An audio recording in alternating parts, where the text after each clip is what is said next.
Good morning, students. In our last video lecture, we started a chapter from Civics textbook, chapter 6, Understanding Our Criminal Justice System, and also discuss about the case of Shanti.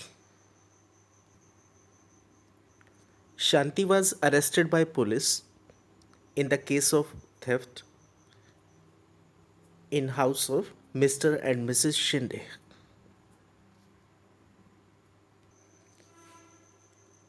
And from the above incident, we learnt about the four key players in the criminal justice system, which are police, public prosecutor, defense lawyer, and the judge. In our today lecture, we shall discuss about the role of police, public prosecutor, defense lawyer, and judge individually. सभी की अलग अलग functioning क्या होती है, क्या roles होते हैं इनके, तो ये सारा टॉपिक आज हम डिस्कस करेंगे. So let's begin our today's topic.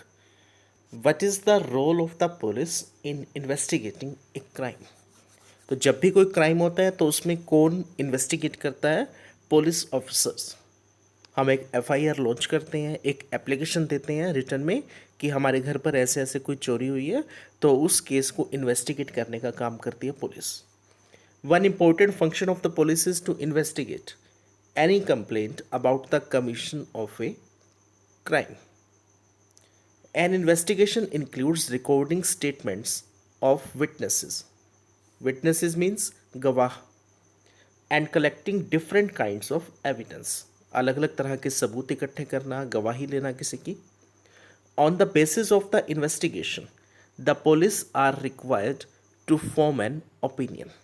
और जो इन्वेस्टिगेशन वो करते हैं उसके बिहाफ पर एक ओपिनियन बनाते हैं, वो अपना एक राय बनाते हैं कि ये इंसिडेंट कैसे कैसे हुआ होगा.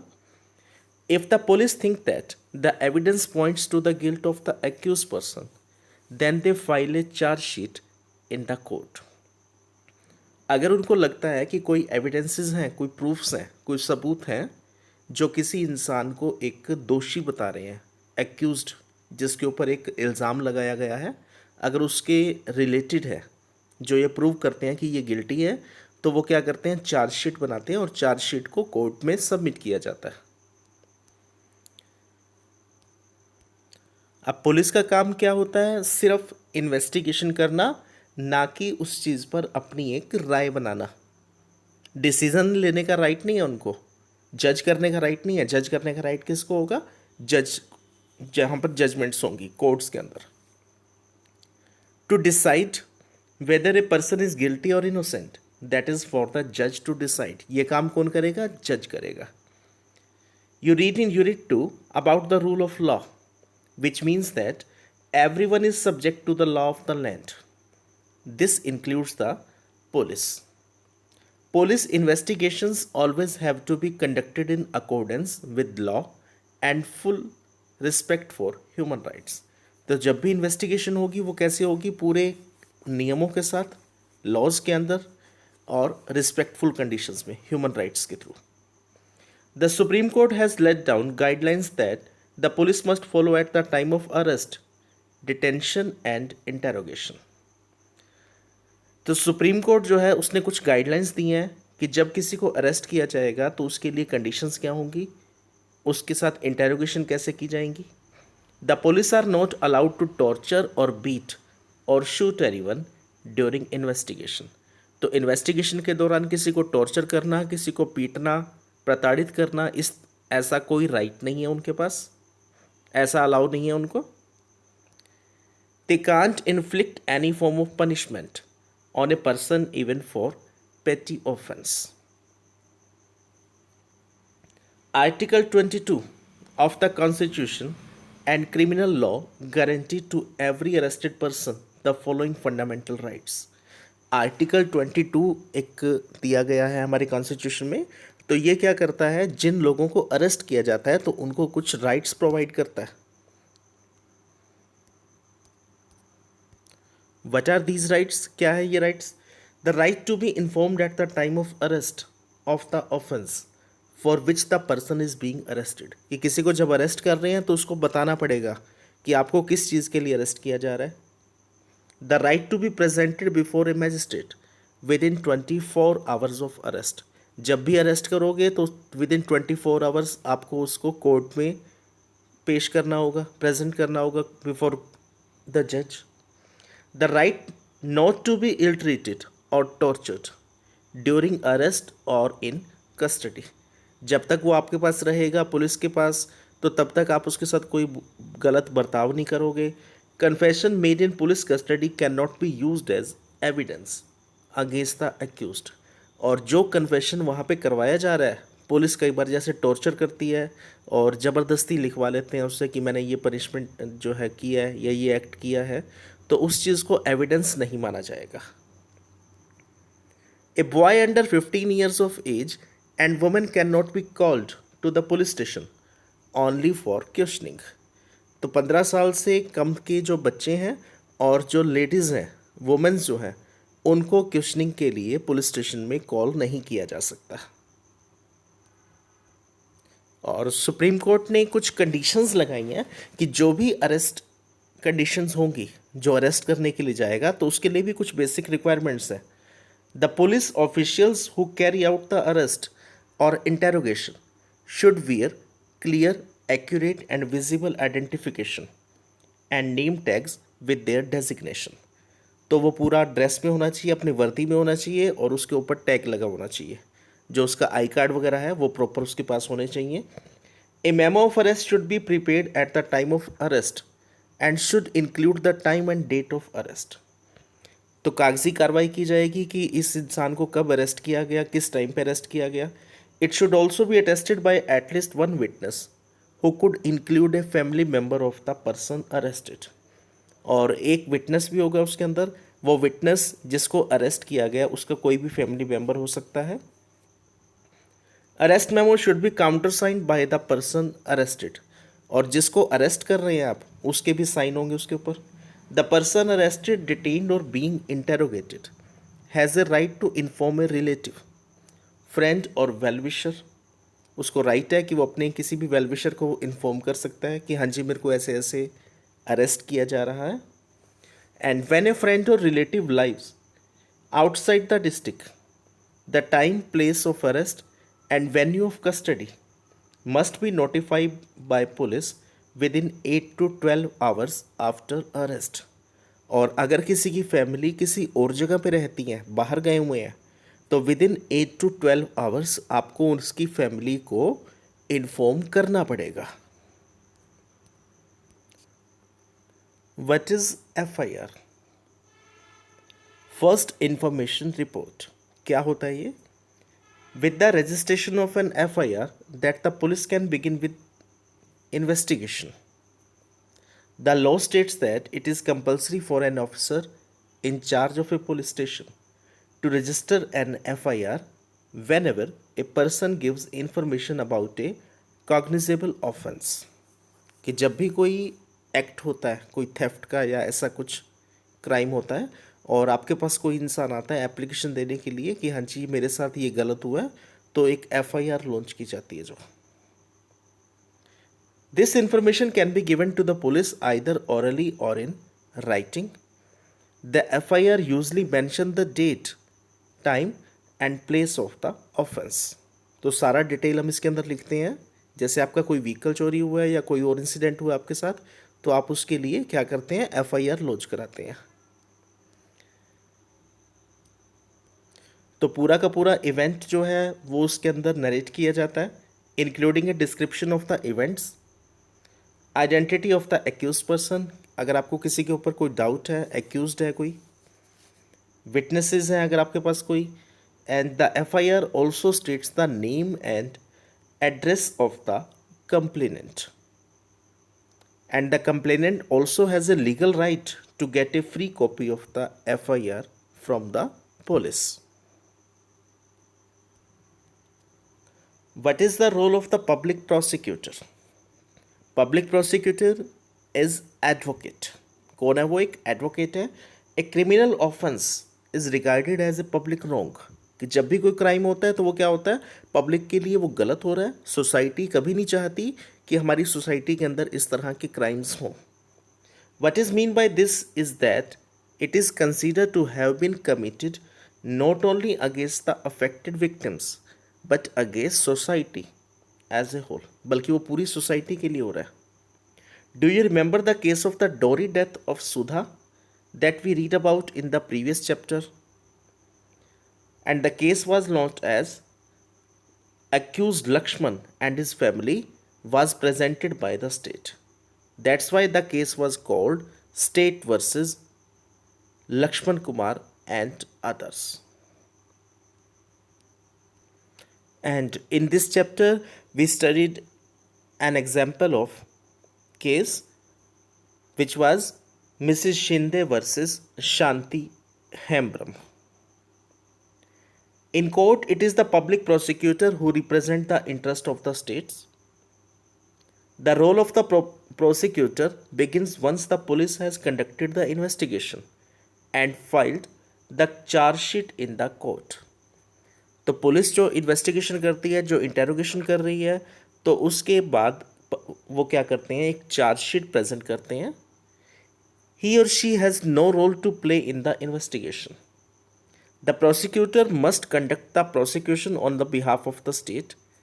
As an officer of the court, it is his duty to act impartially and present the full and material facts, witnesses, and evidences before the court to enable the court to decide the case. तो court का एक officer होने के नाते उसकी ये duty है कि सारे फैक्ट्स जज के सामने वो रखे, कोर्ट के सामने रखे, ताकि सही डिसीजन लिया जा सके।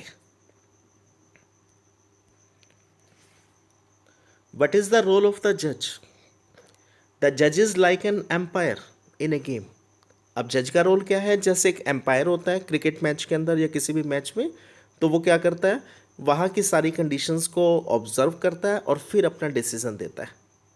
द जज hears all the witnesses and any other evidences presented by the prosecution and the defence. और दोनों एडवोकेट्स जो हैं, जो प्रोसिक्यूशन एडवोकेट है जो प्रूव करना चाहता है, और जो डिफेंस लॉयर है, डिफेंस का जो एडवोकेट है जो उसको बचाना चाहता है, तो दोनों की बातों को सुनता है जो वो एविडेंसेस प्रेजेंट करते हैं।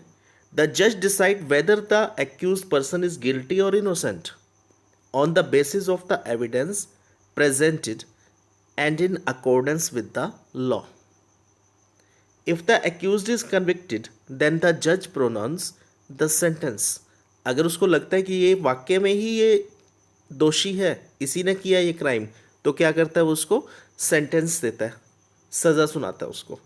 He may send the person to jail or impose a fine or both, depending on what the law prescribes. तो उसको क्या कर सकता है, वो जेल में भेज सकता है या फिर फाइन दे सकता है या फिर दोनों एक्टिविटीज़ उसके साथ कर सकता है, दोनों ही तरह से पनिश किया जा सकता है। Next is what is fair trial. Fair trial, fair trial क्या होता है, जब कोर्ट के अंदर जो प्रोसीडिंग चल रही है, जब कोर्ट के अंदर एक्टिविटीज़ हो रही हैं, तो उस चीज़ को नाम दिया जाता है ट्रायल।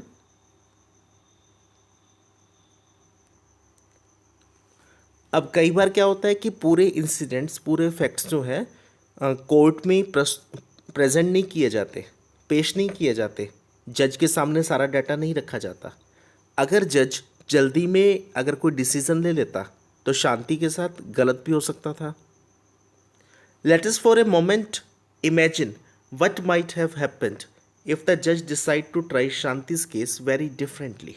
अगर वो अलग तरीके से ले लेता कि ये कह रहे हैं जी इनके पैसे चोरी हुए हैं और इसने किए हैं, और अगर जज इस चीज़ को एक्सेप्ट कर लेता कि हाँ इसने चोरी की है, तो क्या हो सकता था, इसको पनिश किया जा सकता था, सज़ा हो सकती थी, और शायद ये गलत डिसीजन भी होता उसका। But if the court did not give a copy of the chargesheet and statements of witness to Shanti. अब होता क्या है, जिसके खिलाफ कोई चार्जशीट प्रेजेंट की जाती है कोर्ट में, जैसे एक्यूज्ड कौन थी यहाँ पर, शांति, तो शांति के ऊपर जो आरोप लगाए गए वो शांति को बताए गए कि मिस्टर एंड मिसिस शिंदे जो हैं उन्होंने आपके ऊपर ये एलिगेशंस लगाए हैं। What if he held the trial in a secret location where neither Shanti nor Sushil were present? But ये हुआ कहाँ पे था जहाँ पे ना तो सुशील और शांति जो है दोनों ही मौजूद नहीं है. What if he did not give Shanti's lawyer, Advocate Roy, enough time to question the witness of the prosecution, such as Mr. Shinde, and instead her had already decided that Shanti was guilty? अब शांति क्या है? शांति एक गरीब है, poor है, जिसके पास case लड़ने के लिए पैसा नहीं है. अगर उसको वकील ना दिया जाता तो क्या हो सकता था? उसको गिल्टी मान लिया जाता शायद. If this had happened, then it would be a case of an unfair trial. कि उसको अपनी फेवर करने का, अपना पक्ष रखने का कोई चांस नहीं दिया गया, उसको अपनी बात कहने का मौका नहीं दिया गया. This is because for a trial to be fair, several different procedures have to be observed. Article 21 of the Constitution that guarantees the right to life states that a person's life or liberty can be taken away only by following a reasonable and just legal procedure. तो article 21 जो है हमारी constitution में, वो क्या बताता है कि अगर किसी के ऊपर आप बैंड कर रहे हैं, अगर आप किसी को अरेस्ट कर रहे हैं, किसी को आप कल्प्रेट बनाते हैं कि आप उसके ऊपर क्राइम जो है प्रूव कर रहे हैं, तो उसके लिए पूरा एक प्रोसेस होगा. किसी को वैसे उठा करके जेल में नहीं डाला जा सकता, उसकी लिबर्टी को आप रोक नहीं सकते. तो वो सारा कैसे होगा? एक लीगल प्रोसीजर के थ्रू होगा. ए fair trial ensure that article 21 of the Constitution is upheld. Now return to Shanti's case as described in the storyboard and identify the essential elements of a fair trial. कि कौन कौन सी चीज़ें ज़रूरी होती हैं जब एक ट्रायल सीन चल रहा है और एक फेयर ट्रायल हो, तो उस टाइम पे क्या रिक्वायरमेंट्स है, कैसा होना चाहिए. Shanti was given a copy of the charge sheet and all other evidence that the prosecution presented against her. तो शांति के ऊपर जो जो आरोप लगाए गए, जो एलिगेशंस लगाए गए कि इसने हमारे घर पे चोरी की है, इतना पैसा इसने हमारा उठाया है, चोरी किया है, तो वो सारे एलिगेशंस उसको बताए गए. शांति को चार्जशीट की एक कॉपी दी गई उसको कि मिस्टर एंड मिसेस शिंदे ने ये कंप्लेंट दी है और इसके अंदर ये चीज़ें लिखी हुई हैं. Shanti was charged with the offense of theft that was defined as a crime in the law. The trial was held in an open court in public view. तो एक खुली अदालत में हो रहा है, ओपन कोर्ट में, लोगों के सामने चल रही है सारी डिबेट्स, सारी discussions. Her brother Sushil could attend the court hearings. Shanti was defended by a lawyer. Shanti को भी एक लॉयर प्रोवाइड किया गया. Shanti's lawyer advocate Roy was given an opportunity to cross examine all the prosecution witnesses. तो उसको भी opportunity दी गई कि अगर आप कोई डिस्कशन करना चाहते हैं, कुछ पूछना चाहते हैं. Advocate Roy was given an opportunity to present witnesses in Shanti's defence. तो शांति को बचाने के लिए कोई चांस दिया गया, उसको अपॉर्चुनिटी दी गई कि अगर आपके पास कोई विटनेस है जो ये प्रूव कर दे कि इसने चोरी नहीं की. Although the police filed a case of theft against Shanti, the जज assumed her to be innocent. It was the responsibility of the prosecution to prove beyond reasonable doubt that Shanti was guilty. तो जिन्होंने ये एलिगेशंस लगाए हैं उनको ये सारी चीज़ें प्रूव भी करनी पड़ेंगी. In this case the prosecution failed to do so. But यहाँ पे क्या हुआ, इस केस के अंदर प्रोसिक्यूशन के पास कोई भी ऐसा विटनेस नहीं है जिन्होंने उसको पैसा उठाते हुए देखा हो. तो अब जज यहाँ पे कैसे करते हैं काम? सिर्फ एविडेंसेस के ऊपर. It is significant that the जज decided the matter only on the basis of the evidence before the court. The जज did not jump to the conclusion that Shanti was the thief just because she was a poor maid servant. Instead, the judge remained impartial, and since the evidence showed that some young man and not Shanti was the thief, he set Shanti free. और जब ये चीज़ clear हो गई कि शांति जो है वो guilty नहीं है, तो उसको फ्री कर दिया जाता है, बरी कर दिया जाता है। तो यहाँ पर अब क्या हुआ था, शांति का जो भाई है उसे ये कहीं से पता लगा कि पुलिस ने कुछ बच्चों को अरेस्ट किया है, कुछ लड़कों को अरेस्ट किया है जो अलग अलग जगह पर चोरी करते थे, स्पेशली उस एरिया के अंदर जहाँ पर मिस्टर एंड मिसेस शिंदे के घर है। तो उस एरिया में भी उन्होंने चोरी जो है एक्सेप्ट की है, और जो आइडेंटिफिकेशंस हुई हैं, जो माल उनसे बरामद किया गया उसमें आइडेंटिफिकेशंस भी कराई गई। तो मिस्टर एंड मिसेस शिंदे का हार जो चोरी हुआ था, जो पैसा उनका चोरी हुआ था, वो सारी चीज़ें उसमें बरामद हुई हैं। तो एडवोकेट जो है ये सारे तथ्य जो है, फैक्ट्स जो है, कोर्ट के सामने रखता है। In Shanti's case justice was finally done to her because she was given a fair trial, क्योंकि उसको साबित करने का चांस दिया गया, अपॉर्चुनिटी भी ली उससे, और सही तरीके से उस केस की हियरिंग हुई, फेयर ट्रायल हुआ यहाँ पर। इंडिया का जो कॉन्स्टिट्यूशन है वो सबको ऐसी अपॉर्चुनिटी देता है और एक क्लेम करता है कि कोई भी किसी तरह की identifications, gender wise, caste wise या इस तरह का कोई भी अगर किसी के लिए ट्रायल चल रहा है तो उसको फेयर ट्रायल कराया जाए उस चीज़ के ऊपर। The constitution and the law both state that all of the person that we had discussed in this chapter should carry out their roles in a proper manner, सही तरीके से काम करेंगे ये चारों पर्सन जो थे। need to work to ensure that every citizen irrespective of their class, caste, gender, religious and ideological backgrounds gets a fair trial when accused, कि जब भी उनके ऊपर कोई आरोप लगाया जाता है तो वहाँ पर क्या होना चाहिए, फेयर ट्रायल होना चाहिए। Okay students, tomorrow we shall discuss on the questions based on the chapter. Thank you.